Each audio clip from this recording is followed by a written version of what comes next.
Hello, I'm BlasterPro and welcome to Propology, a brand new segment where I briefly break down movie props from my favorite sci-fi movies, starting with Star Wars. Breaking down Star Wars props is going to be fun. It's what I do, and I am totally 100% full of useless information when it comes to Star Wars props.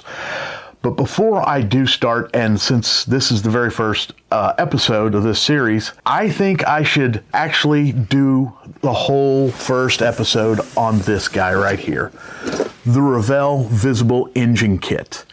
This kit right here is the kit bashing king.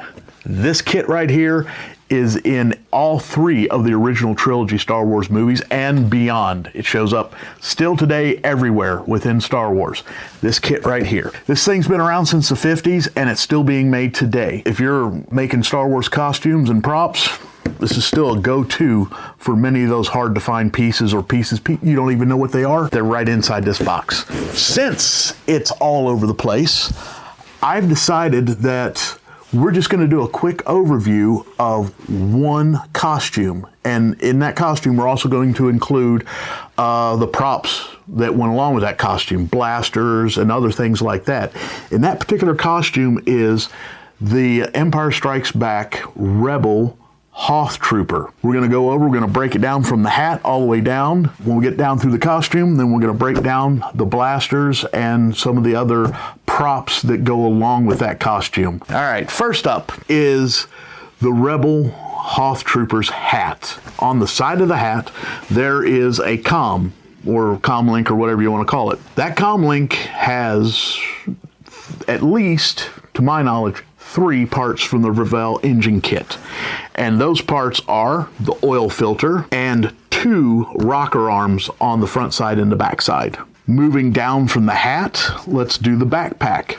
On the backpack, there is the cylinder walls where the pistons ride up and down. Those are on there, and also the valve cover. That's on the top of the backpack. The Rebel Trooper's vest, comlink. The comlink on his vest has got the oil pump pickup and the battery tray top. 2 very simple but really cool looking little greeblies that make up the comm, or actually I think that might be the rank or ID badge. Moving down from the vest, we have the gloves. On one of the gloves we have a comm link. On the comm link we have multiples of all these parts. We have the distributor gear, the cam gear, the starter gear. All these 3 gears are no longer available in the modern kit, but are available in the vintage kit and are also reproduced by a bunch of prop makers and people out there that are trying to recreate things. They make all these little pieces for you. So after that, let's get down to one of 3 blasters that our Hoth Troopers used. The first blaster is the DL-21.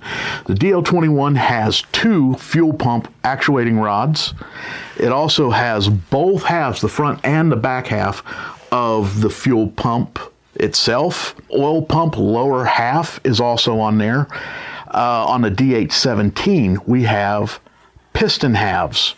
And we also have a camshaft from the kit. On the A280, which is the big assault rifle, other people are calling it the A295. I still like to call it the A280. It was originally called the A280, but since the Endor version of the Rebel rifle is now the A280, the Hoth version no longer can be the A280. It's the A295, but it's still the A280 to me. And on the A280, we have 2 piston halves, and we also have 2 motor coil cover plates. And finally, let's get to the Electrobinoculars, which is one of my all-time favorite props from Empire Strikes Back. We have got engine push rods, we have the water pump impeller, and we also have the harmonic balancer. And that is a quick breakdown of just how many parts from this kit were used in the creations of just one costume and the props that went along with that costume. And the reason why we picked this kit to go over first is because as we go along in this series, we are going to be constantly referring back to this kit. So join us next time where we actually will break down in a very similar fashion one single prop. I hope to see you next time.